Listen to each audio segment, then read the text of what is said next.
Salut les amis, c'est Jiffy, j'espère que vous allez bien. Moi ça va très bien parce qu'on va se faire la review de la Nike Vapor Waffle Sacai en exclu. Je vous montre ça tout de suite.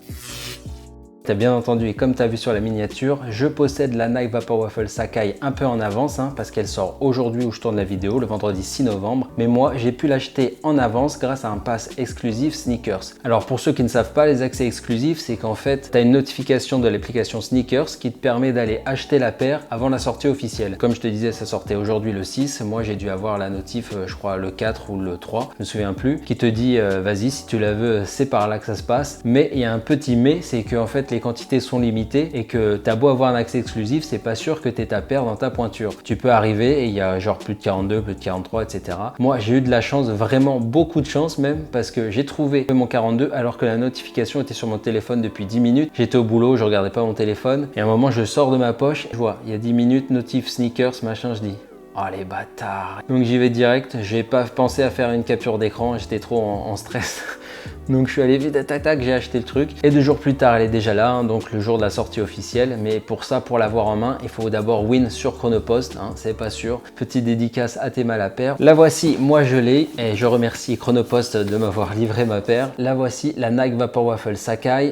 Pour ce qui est de la box, on est dans une box Sacai classique, si tu as déjà eu celle de l'année dernière. Donc boîte orange à tiroir avec le gros logo Nike en vernis sélectif.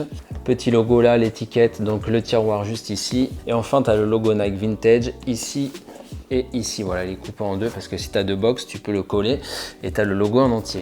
Mais le truc qui m'a vraiment choqué sur cette boîte, c'est qu'elle est énorme. Je sais pas si tu t'en rends compte, mais moi en fait, quand je l'ai reçue, je l'ai sorti du carton Nike, je me suis dit, ils sont trompés de pointure là, c'est pas possible. La boîte est énorme. Regarde, je te montre à côté de la Nike Sacai, la première version. C'est la même pointure, un 8,5 et comme tu peux voir, les différences sont flagrantes. Elle est monstrueuse. Maintenant, on va se faire le petit unboxing. Alors voilà, on ouvre le tiroir. Voilà, on retrouve, on va sortir ça même parce que c'est relou. On retrouve le papier avec écrit Nike et Sacai juste là. Un papier blanc. Et la voici, cette Nike Vapor Waffle Sacai, balèze comme je te disais. Et on retrouve également, comme d'habitude, là c'est des lacets gris plats qui sont vendus avec. Alors ça donne quoi cette nouvelle Sacai? Comme je te disais, le truc qui choque c'est vraiment la taille, c'est vraiment gros. Je t'ai amené la Wave Runner Adidas qui est vraiment très grosse aussi pour comparer. Et comme tu peux le voir, on est à peu près sur le même gabarit, même pratiquement la même chose. C'est deux parpaings, 2 parpaings au pied. On est vraiment dans un délire plus mode, je trouve, par rapport au premier modèle qui était assez affûté et pointu. D'ailleurs, tiens, je vais le sortir, ça sera plus simple. Donc la première est quand même très racée, très fine, assez agressive, tandis que la deuxième est beaucoup plus grosse, beaucoup plus lourde, pataude. C'est pas trop le même délire, même si on reste sur le même concept de sneakers vintage Nike, retravaillé, dédoublé avec une petite touche un peu futuriste, mais là on est vraiment plus dans le délire japonais, mode, etc.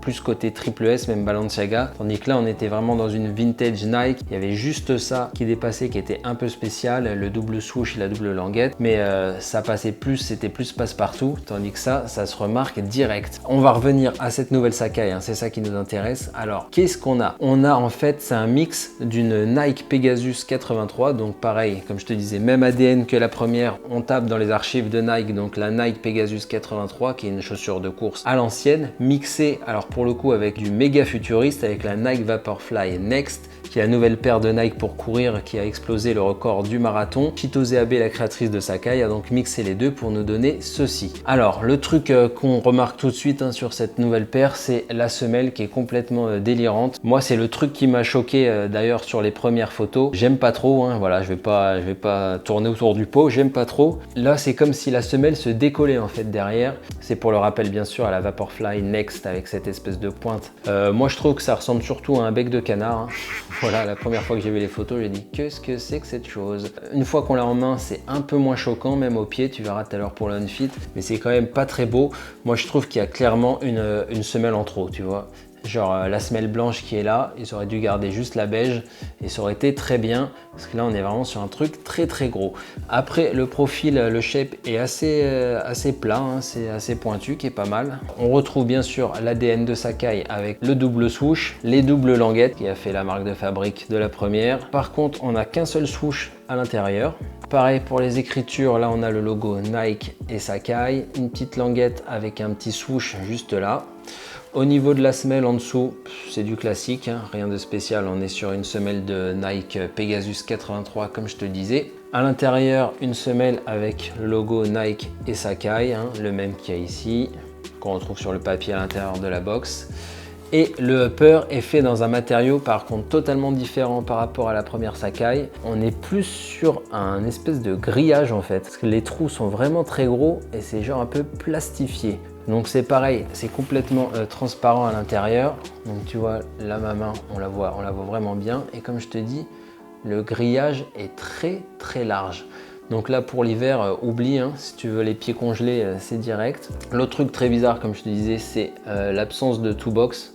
Voilà, elle est toute petite et juste là parce que les lacets descendent très bas, ce qui donne une forme aussi très bizarre à la chaussure vue d'en haut. On est sur un double laçage également, noir avec des espèces de lacets gris mais une matière un peu spéciale, j'aime pas trop, très fin. C'est pour ça qu'ils ont donné des lacets gris plus épais, classiques en coton, donc je pense que ça rend beaucoup mieux. Je vais peut-être faire le switch hein, parce qu'on sait que c'est la plaie sur les Sacai. Moi qui déteste les laçages mal faits, là c'est clairement un cauchemar hein, quand tu reçois ça. Et j'aimerais bien les refaire. D'ailleurs j'ai ces petits lacets crème là de All Above Store que je pense que je vais caler si je garde la paire, parce que je vais tout te dire, je suis pas encore sûr de la garder là parce que c'est quand même très spécial, hein, tu verras à la fin, parce que la paire est trop sombre pour moi. J'étais plus d'ailleurs sur la blanche, hein, mais l'accès exclusif c'était que pour la noire, donc on va pas faire la fine bouche, hein. Déjà je l'ai, hein, c'est déjà très cool, mais elle est un peu trop noire pour moi, donc je pense qu'avec des petits lacets un peu clairs ou même les lacets gris qui sont vendus avec, on va pouvoir éclaircir ça et lui donner un petit coup de peps à cette Sacai. Voilà, je trouve qu'on est vraiment sur une genre néo Dachu, hein, si on peut dire, hein. Elle exploite bien la mode des Dachu avec ses grosses chaussures, ses grosses semelles, mais avec un petit côté futuriste japonais en plus. Au niveau du prix, c'est 180 €, hein, c'est cher, mais bon, il y a du taf quand même sur la paire. Par contre, niveau qualité, c'est vraiment pas foufou. Il y a des traces de colle de malade mental. Je sais pas si on verra bien juste là. C'est pas terrible, hein, franchement, c'est pas très quali. Espèce de mèche là, grillage plastique là, je sais pas ce que ça va donner dans le temps. Voilà, je te laisse juger par toi-même. Moi, je trouve ça pas ouf. En fait, ce mèche plastique là, j'aime pas trop là. Le daim est bien, un peu pelucheux, ça c'est cool. Après au niveau de la semelle, il n'y a rien de spécial, mais par contre les traces de colle et tout, il y en a un peu partout. C'est pas terrible. Voilà, genre le souche là avec la peinture juste là, c'est pas terrible non plus, hein. Voilà, c'est pas ouf. Pour 180 €, je pense qu'on pouvait s'attendre à mieux. On va parler du sizing maintenant. Comment ça taille cette grosse Sacai? Et ben en fait ça taille un peu petit, je trouve, comme la première d'ailleurs. J'ai pris ma taille habituelle, moi 42, et ben ça me fait la même chose que sur la première. C'est limite, donc moi je conseillerais de prendre plus 0,5, même sur la première d'ailleurs. Si je pouvais en racheter une autre, je pense que je prendrais du 9, parce qu'à la fin de la journée, ça picote. Voilà, donc malgré la taille de la chaussure, moi je conseille plus 0,5, donc pour qu'elle soit encore plus grosse. Maintenant on va passer à la séquence que vous attendez tous, le on-fit, comment ça rend. Alors je vous ai sélectionné plusieurs pantalons, comme ça vous allez pouvoir vous faire votre propre idée, et on se retrouve juste après pour la conclusion.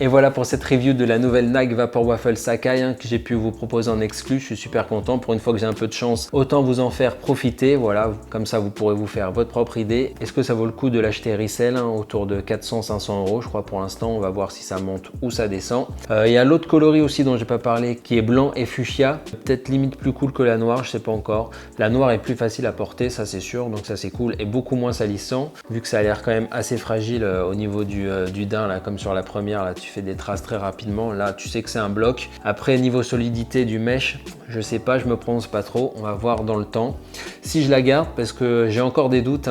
Faut que je réessaye avec des tenues et tout pour voir si je m'habitue à cette fat semelle. On va voir, en tout cas c'est cool pour l'instant, je l'ai et vu que c'est le confinement, je vais avoir le temps de me décider. En tout cas, merci d'avoir regardé la vidéo. Si tu me découvres par le biais de cette vidéo, n'hésite pas à t'abonner. Tu peux me suivre sur Instagram, c'est byJiffy. Voilà, je te mets juste ici. Des photos de sneakers, des trucs à la cool, des infos sur la chaîne. Voilà, je vais shooter cette Vapor Waffle fort. Donc, si tu veux voir ce que ça donne, viens t'abonner. Sur ce, c'était Jiffy. Je te dis à la semaine prochaine pour une nouvelle vidéo. Ciao!